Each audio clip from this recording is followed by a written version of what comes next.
में ज्यादा लोग निकलना शुरू हो गए जेलों के लिए। यानी जैसे जैसे तहरीक बढ़ रही थी और ज्यादा लोग जेलों के लिए तैयार हो गए।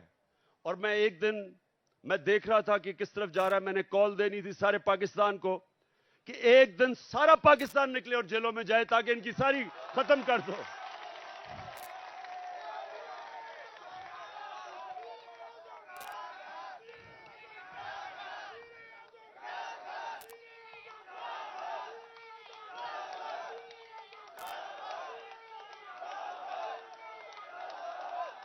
मैं चीफ जस्टिस को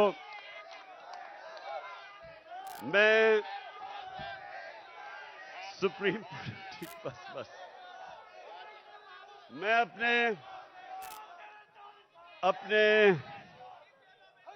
सुप्रीम कोर्ट के चीफ जस्टिस को आज मैं अपने वकीलों के जरिए खत भी लिख रहा हूं कि अगर जब पता है, खुद इंटीरियर मिनिस्ट्री कह रही है कि इमरान खान की जान खतरे में है, मैं कह रहा हूं मेरी जान खतरे में है, और मैं पहले 2 महीने पहले कह रहा था कि जान खतरे में, उसके बाद हमला हुआ मेरे पे।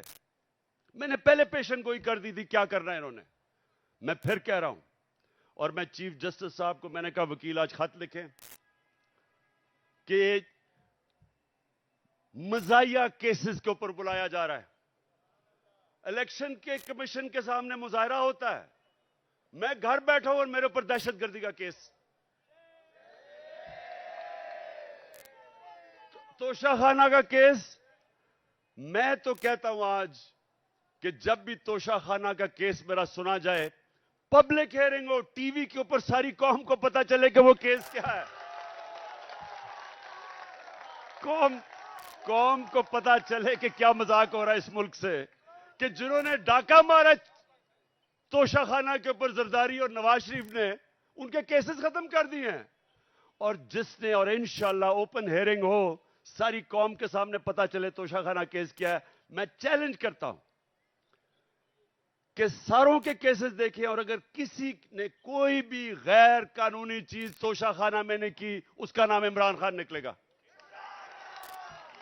और मैं चीफ जस्टिस को हम ये खत लिखेंगे मेरे वकीलों के जरिए कि जब पता है कि मेरी जान खतरे में है, लाहौर हाई कोर्ट गया और इस्लामाबाद गया, कोई सिक्योरिटी नहीं थी।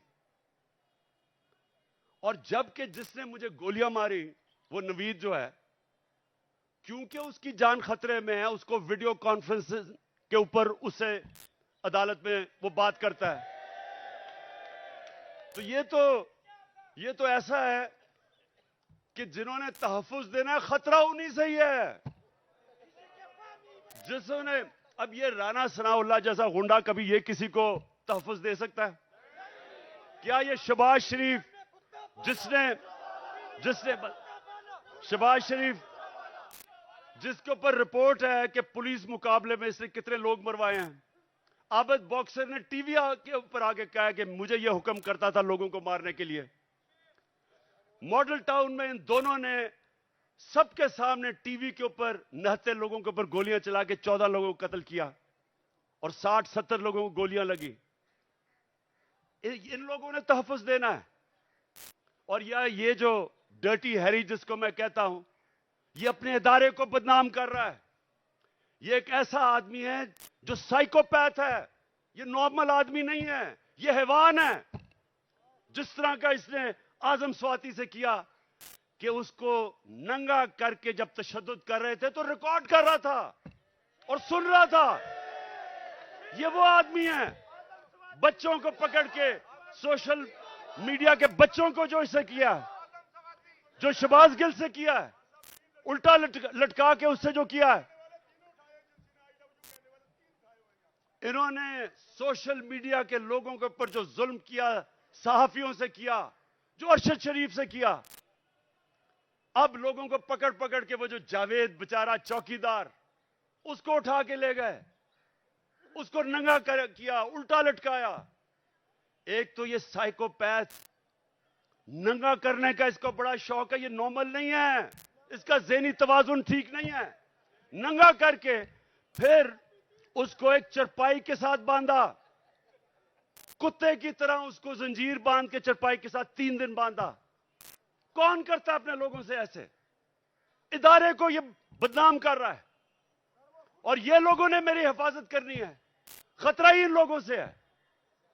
और इसलिए मैं चीफ जस्टिस को कह रहा हूं कि जब नवाज शरीफ जेल में था तो हमें हुक्म आया, मैं प्राइम मिनिस्टर था, कि अगर इसको जेल में कुछ हुआ तो आप जिम्मेदार हैं, हम जिम्मेदार हैं। तो मुझे तो खतरा ही उन लोगों से है।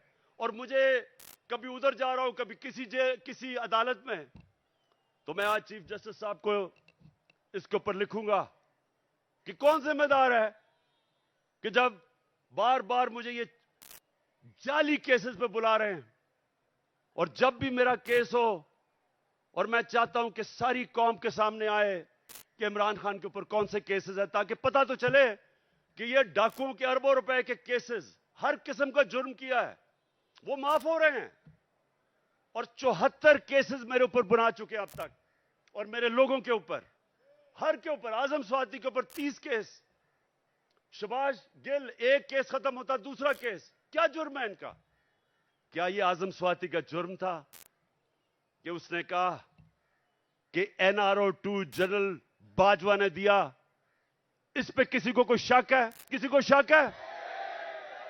तो सच बोलने के ऊपर तशद्दुद, 34 केसेस, कभी किधर जा रहा है, कभी सिंध जा रहा है, कभी बलोचिस्तान जा रहा है।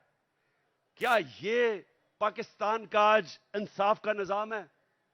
और यही होना था जब चोरों को बाजवा ने ऊपर बैठा दिया, हमारे मुजरिमों को। तो मैं अपनी आज सारी कौम को कह रहा हूं, जो आगे, जब तक मेरी कौम इस जुल्म का मुकाबला नहीं करेगी, आगे आपके और आपके बच्चों का मुस्तकबिल अंधेरे में है। मैं जब शुरू में 11 महीने पहले कह रहा था, जब चोर ऊपर आए, मैंने पहले दिन से कहा कि मैं कभी इनको तस्लीम नहीं करूंगा। मैंने तब कहा था, मैं आज भी कह रहा हूं कि अगर मेरी कौम इनके खिलाफ ना खड़ी हुई, अगर हमने इनके सामने ना खड़े हुए, कोई मुस्तकबिल नहीं है इस मुल्क का। 8 लाख सबसे पढ़े लिखे लोग, प्रोफेशनल्स, पिछले चंद महीने में मुल्क छोड़ के चले गए हैं। कौम मुल्क से मायूस हो गए हैं, उम्मीद खत्म हो गई है। और क्यों ना हो, किसी मुल्क के ऊपर इन मुजरिमों को बिठा दो। मैं चैलेंज करता हूं, इन मुजरिमों को कल बरतानिया के ऊपर बिठा दो, उसका दिवालिया निकाल देंगे।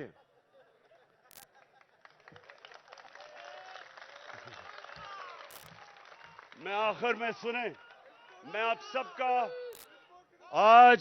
सबको खराज तहसीन पेश करता हूं। मैं आपके जज्बे और जुनून को सलाम करता हूं।